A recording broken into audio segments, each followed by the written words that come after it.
Hello there. A very warm greetings from my end. My name is Himang Joshi, and I'm a blockchain developer at Token Minds. And today I am present over here to give you some tips and tricks on how to optimize your smart contract in Solidity.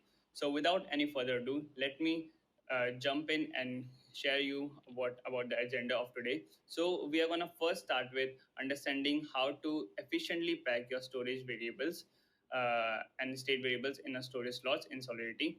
And then we are going to understand that if you are using like if there are unused variables in your smart contract, how significantly it can increase the gas cost.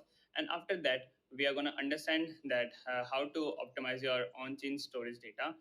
And then we are going to see the assembly level tricks for and alternatives for min for operations like minmax and many other. And in the end, we are going to complete our uh, today's class by understanding like if you are declaring a variable as constant or immutable, can it save the gas fees or not. So let's like without wasting any time, let's directly start with understanding how the packing of state variables for storage slots can significantly reduce the gas cost in your smart contract. So, just to give you a little bit idea about why, like, what I mean here by storage slot is that in Solidity, when like every line or every storage slot is consisted of 32 bytes, which is equivalent to 256 bits. Now, in 32 bytes, and the data type in Solidity, as you can see on the screen, has a various size. Like for example, bool has a size of 1 byte, uint8 has a size of 1 byte, and similarly uint32 has a 4 byte, address have a 20 byte, and uint256 has a 32 bytes of size. So what I mean is that when you are declaring your state variable, we should understand that the Solidity is gonna take another storage slot only once the first storage slot is completely filled, but it also cannot divide the state variables into a different storage slot. For example, if you can see here into the first poorly pegged variables, you can see that I have declared bool public alpha, which takes 1 byte. Then I've declared uint256 public beta, which takes 32 bytes. So if you can see that in the first one, like in the first line where I have defined alpha, it is taking 1 bytes, and the storage slot it is completing is of the 32 bytes. So out of those 32 bytes, 1 byte is taken by the alpha, and the 32 and now the 31 bytes are left. So what Solidity will do is that when the next it will come on the next line, and then here it will check how many like what is the storage slot now is required for the another variable here, and we'll see that if it can be fit into the already applied storage slot or not. So now it will come here, and we'll see that the next line has a u in 256, which takes a whole 32 bytes of space. So what it will do is that it will uh, it will allot the alpha into the one storage slot, and then it will align the beta into the another storage slot, because in the one storage slot the beta cannot be assigned in the first storage slot, as there's only 31 bytes of space left. But for beta, it requires 32 bytes of space. So it is going to go into the next storage slot. Now, if we come on the third line, it was good until here. Like you cannot define these two into one storage slot at all. So it was fun until here. But when you go to the line 3, you will see there is another bool variable which is declared, which is gamma. Now what the gamma will do, like now what the evm will do, it is going to check the storage slot before that, which is the storage slot for beta. Now the beta storage slot is fully acquired, and the 32 bit space is fully acquired. So to store the gamma, it's gonna store them into a new storage slot. That means in here it's taking three storage slots, one for alpha, one for beta, and one for gamma. And if you see for alpha and for beta, like for alpha and for gamma, there is 31 bytes of space left for each, which means 62 bytes of space which is unused. Now how can we efficiently pack them? To efficiently pack them, we can just rearrange the way we have declared our variables. For example, earlier when we have declared the uint256 directly after the bool, what we can do is that we can define the two bool space, and after that we can define the next public heater space. So what it will do is that it will take 1 byte storage space to define the alpha. Then it is going to take the another byte storage, and it's going to save them into the same storage slot, and will define the beta there. So as you can see in the PPT here, the alpha v2 is using the 1 byte of storage state, and 31 bytes is left. Then it's going to go on to the another variable, which is gamma v2. It's taking another 1 byte. So since it can fit it already into the first storage slot, it's going to allocate that space into the first itself. So in this way, it's gonna it's gonna declare both of them into the same storage slot. So now 30 bytes of storage slot is left into the first one. Now it's gonna go on to the third one and check that uin 256 is there. And since uin 256 cannot be allocated into this second storage slot, it's gonna declare it into the third one. So in this way, when earlier we were using three storage slots to declare three variables, we have efficiently packed them and understood and now we are declared them into two storage slots. So this is how you can efficiently pack your storage variables, and you can save a significant amount of gas in this one. So, as I've shown you earlier, I'll just go let you go through the another show that how much space is used by each of the data types. So, bool is taking 1 bytes, uint8 is also taking 1 bytes, uint32 is taking 4 bytes, uint128 is taking 16 bytes, address is taking 20 bytes, and uint 256, which is the maximum, is taking 32 bytes. So for example, if you have a situation where you have two bools and one address, then you can declare them into the same storage slot efficiently. So this is how you pack your storage variable efficiently in Solidity smart contract. Now we are gonna see, like, we have run a test on Foundry, and we can understand that after running both the test and Foundry, we have saved 13% of gas fees. When the smart contract was run with non-efficiently packed variables, the gas fees it was used was 13% more as compared to the smart contract when it was run with the packed variables. So this is how you can basically efficiently save the storage variables, and you can decrease the cost of your smart contract, and you can optimize it according to your gas. Now moving on, we'll go to our second slide, which is keep an eye for unused variables. So as you can see into this contract, I've declared two contracts into the same code, which is first is the unoptimized contract. I'll walk you through each line. So in this one, I first declared a uint public product, and then I've declared another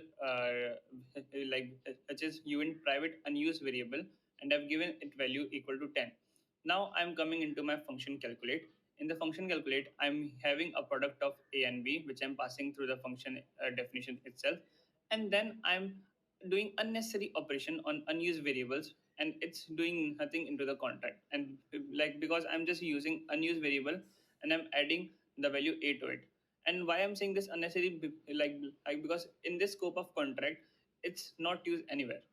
Now similarly, if I go onto the another contract, which is the contracts like the optimized contract, you will see that there are like I've not used the unused variable, and you will see that both of the contracts are same. Like the work which are they are doing is same.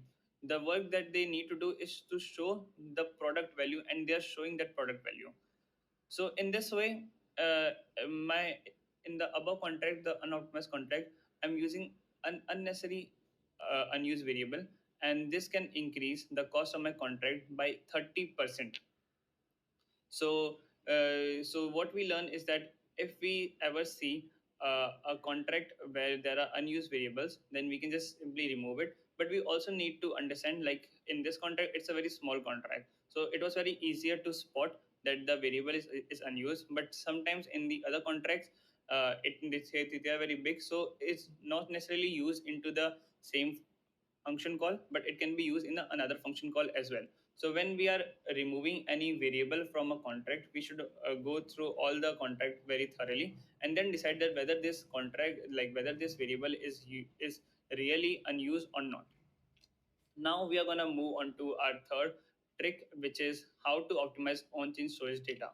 So I have here two ways of defining data storage, which is in the one I have used the normal variable to store, and in the another I'm using events to store. Like in the first one, I'm using events, and the second one I'm using structure to store. Structure is basically normally like how we store the variables. So in this, in the contract polling events, you will see that there is an event called ballot cast where it is indexing participants and the decision which is a true or false. And in the function, when a user want to cast a vote, it can just simply emit the event as ballot cast, and it is gonna save the address as the message or under and the decision that they have taken. And in the another contract, we see that instead of calling it in an event, it is storing the decision into the structure. Now the structure which is storing here event is actually on chain, but it is using a lot of space on the contract, since it has to allocate space every time each vote is casted. So instead of this, where there are large number of votes going to come into the contract, we can just simply store the data into the event, and you can just listen to these events to understand who has casted to which vote. So in this way, you can optimize your on-chain data storage. Now we are gonna go and understand the gas efficient alternatives for min and max operation, and there are many other operations as well. But just for this case, we're gonna understand min or max, or let's say we just only understand the max operation. So in the following contract, you will see there are two kinds of contract declared. Well, like the two kinds of functions in declared. First is the optimized max function, and the another is the unoptimized max function. So into the unoptimized max, what it is doing is that it is asking for two values, which is x and y, and then it is gonna compare which value is bigger. And it's very normal, like it's how we do the max operation, and it's exactly very good. But if you check the assembly language and the UL, you can see that you can have a much better alternative if you use the assembly language into it. So in the assembly language, what we are using here is that we are using multiple things like XOR function, the multiplication function, and the greater than function. Now I know that assembly language might be new for some of you here, so I've explained the function, the optimized max function thoroughly in the next slide, and I'm gonna walk you through it. So if you notice that the max function is using a line called z, which is equal to XOR of x, and it is gonna XOR of two things, which is x first aside, and then the other part. The other part is that it is doing the multiplication of XOR and x and y, and it is using the multiplication of gt of y and x. So it is multiplying first XOR of x and y and greater than of y and x. It's multiplying both of them, and then it is doing the XOR operation of that on the x, and the result of this is going to be the maximum number which is there. So let's say in the function we pass two numbers, which is 19 and 25. So to first do the XOR operation, we are gonna convert them into their binary equivalent. So 19 converted into its binary equivalent is equal to 10011. 25 converted into its binary equivalent is going to be 11001. Now we are going to perform the XOR operation on the top of them. So XOR of 19 and 25 is equal to 01010. Now how is XOR operation done? So in the XOR operation, if if there are two digits like 1 and 0, then it's gonna return the digits 1 because they're not same. If the digits are same, like 1 or 1, it's gonna return 0, or if the digits are like 0 and 0, it's going to return the 0. So when the binary digits are similar, the XOR is going to return true, which is 0. And when the binary digits are different, like 1 0 or 0 1, it's going to simply return the 1. So it's very simple operation.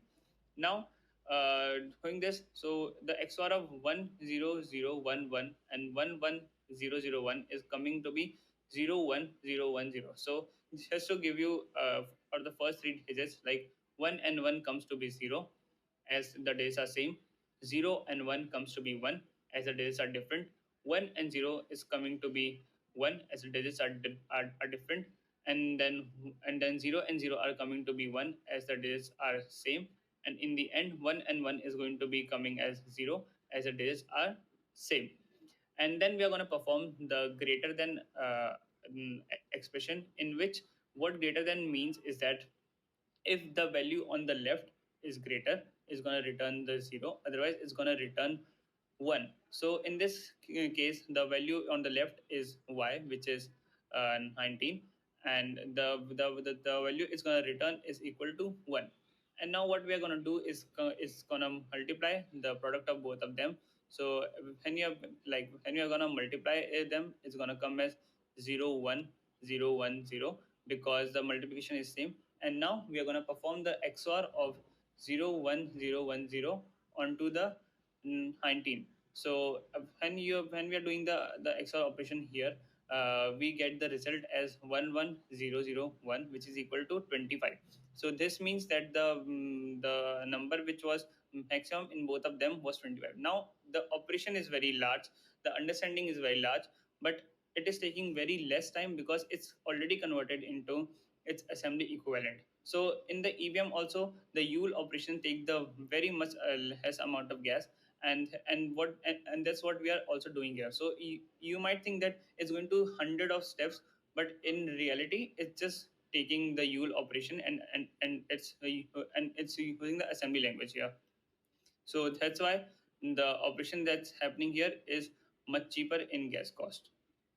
Now in the end, we are just gonna go and understand a very simple, and which is to declare the variable as immutable or constant to save the other gas fees.